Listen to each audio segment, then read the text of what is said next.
What if I told you that most Americans couldn't handle a simple $1,000 emergency, let alone a real disaster?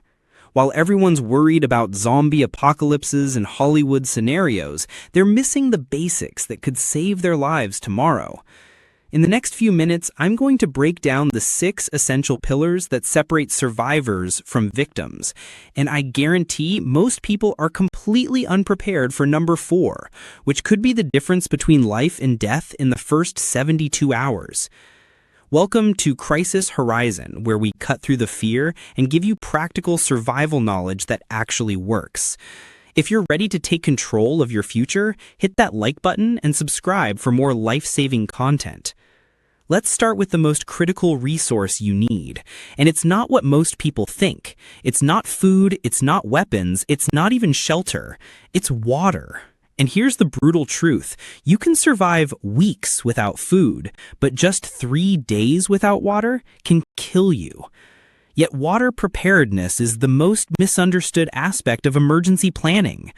Walk into any sporting goods store and you'll see people buying those little hiking filters like the Life Straw or Sawyer Mini. Don't get me wrong, these are great for backcountry camping. They'll filter down to 0.1 microns and remove parasites like Giardia. But here's what they won't do. They won't remove chemicals, heavy metals, or the industrial contamination you'll find in urban water sources. If you're planning to filter water from city reservoirs or suburban ponds, you need something more robust. Gravity-fed systems like the Big Berkey can handle larger volumes and remove some chemicals. Advanced filters like HydroBlue can tackle viruses and heavy metals that basic filters miss entirely. For the ultimate protection, reverse osmosis systems remove almost everything, but they're complex and require maintenance. But here's the real secret. Storage beats filtration every time for short-term emergencies. You want at least 50 gallons stored for a family of 3. That's about a week's worth, assuming 1 gallon per person per day for drinking and basic hygiene. You don't need fancy water barrels. Repurposed 2-liter bottles work fine. Arizona iced tea jugs are actually perfect. They're thick plastic and stack well. Commercial 5-gallon jugs from big box stores are cheap and effective. Water bricks are more expensive, but they're virtually indestructible and stack like Lego blocks. Storage space is always the challenge. Get creative, under beds, closets, even behind furniture. The key is having water immediately available when the taps stop working, because in a real emergency, you won't have time to set up filtration systems. Now, let's talk about something that catches everyone off guard. Power. When the grid goes down, your world shrinks fast. No lights, no heat, no way to charge your phone or get information. Most people think they're prepared because they have a flashlight somewhere in a junk drawer. Here's what you actually need. First, batteries. Not just any batteries, but the right ones. Stock up on AA, AAA, C, D, and 9-volt batteries. But here's the pro tip. Invest in rechargeable batteries for long-term outages. They're more expensive up front, but they'll save you money and give you sustainable power. Power banks are your lifeline for communication. Get at least a 20,000 milliamp hour power bank. That'll charge your phone 4 to 5 times. For families, consider 40,000 milliamp hour units. But power banks are just the beginning. Power stations are game changers. These aren't just big batteries. They can run actual AC appliances. A small 250 watt-hour unit can power LED lights and charge devices for days. Larger systems with 1,000 to 5,000 watt-hours can run refrigerators, medical equipment, even power tools. The key is solar compatibility. Many power stations can recharge from solar panels, giving you indefinite power as long as the sun shines. Make a list of what you absolutely need to power: phone, radio, lights, maybe a small refrigerator or medical devices. Then size your power solution accordingly. Don't overbuy, but don't go cheap on something this critical.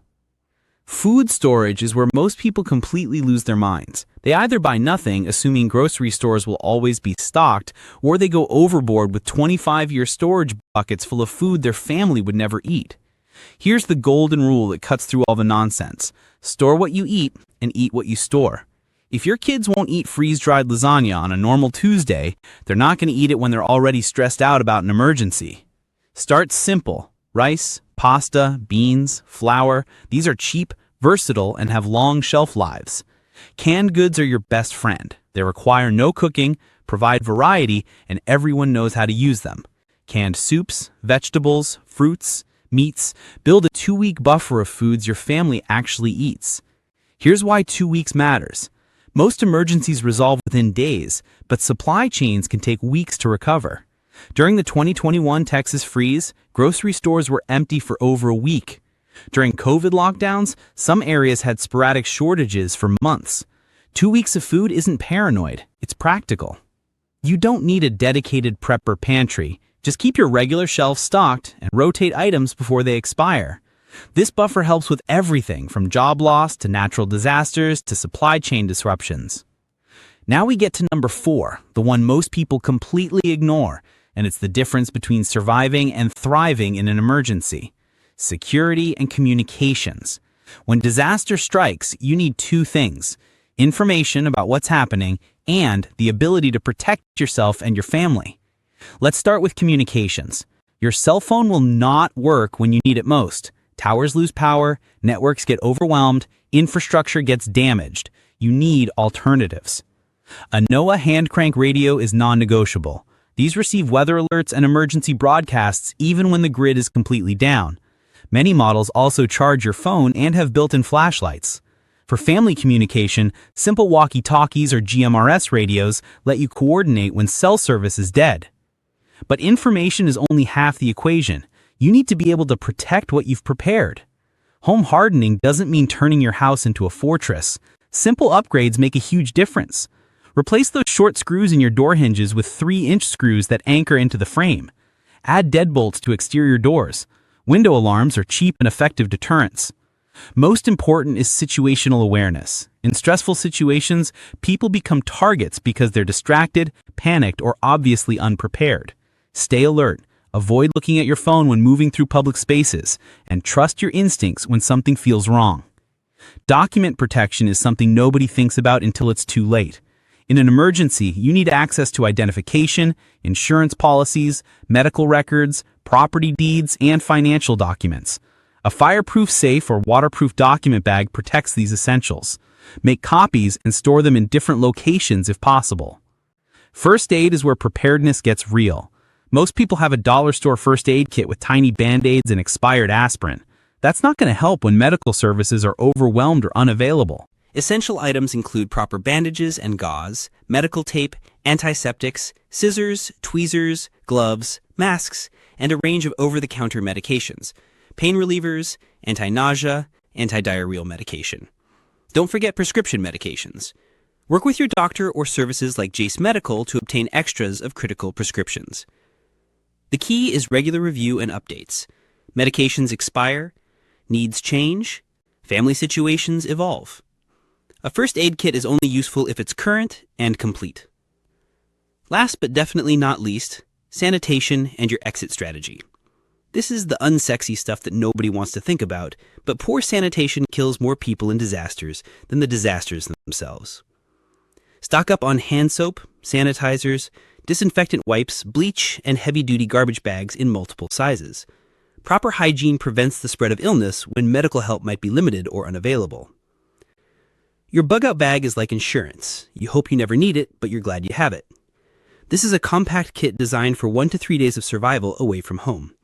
It's a microcosm of your larger preparedness plan and helps you understand what's truly essential. Build it around the same 6 categories we've covered: water purification, some food, basic shelter items, security tools, sanitation supplies, and first aid. Don't aim for perfection. Start basic and refine over time. Test the weight by actually walking with it. Replace expired items regularly. Even if you never evacuate, building a bug-out bag teaches you what you actually need versus what you think you need. It's a reality check on your preparedness mindset. Here's the truth about preparedness. It's not about fear. It's about freedom. The freedom to take care of your family when everyone else is panicking.